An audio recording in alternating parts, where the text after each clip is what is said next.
Yeah, in terms of schools, when I was growing up, I attended the local schools, government schools.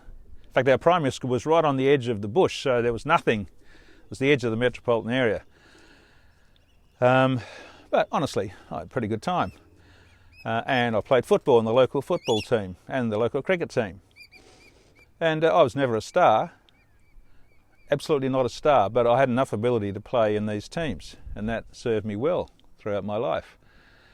And it occurred to me afterwards, indeed when I got to thinking about this when I was watching a professional football game, sitting next to the father and another mentor of a young, brilliant footballer who had become a drug addict. And he's from a great family and a great kid, but because he was a star, he had lots of vulnerabilities. Social vulnerabilities were created. And I said, you know, we invented a thing called Joe theory, J-O-E. It's called the joy of enough. You just want your kids to have enough ability to get the joy from playing sport. Because I've noticed, having played and coached at the university, the varsity team, that the players in the fourth team, for example, not the top team, but the fourth team, get just as much fun as those in the top team. They play the game, they they train together, they laugh together. After the game, they get on a bus together, they go on a few beers together. At the club, at night, they sit around together. They have medal counts and social functions together.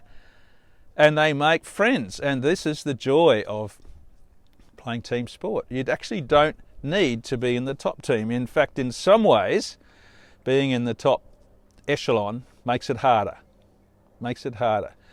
So we thought about all you need is enough ability to play in a team. And when it comes to sport, because people say, oh, my kids, they're not very sporty. I say, but there are round ball sports. The Australian football, for example, and rugby, it's pretty hard. The ball's a funny shape, bounces left and right, it swings around in the air. But round ball sports such as soccer and basketball, if they are well organised so that kids can have fun and pass the ball to each other, it's a very, very good sport for kids who maybe don't have a lot of ability, but enough ability just to catch and throw a round ball or to stop and kick a round ball.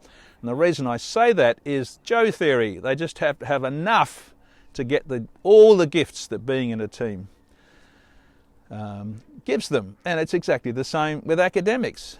And honestly, I teach medical students, and people want their kids to be smart enough and top of the class and go to medical school and all that sort of stuff. And I say, be careful what you wish for. It's not necessarily a profession, for example, that suits everybody.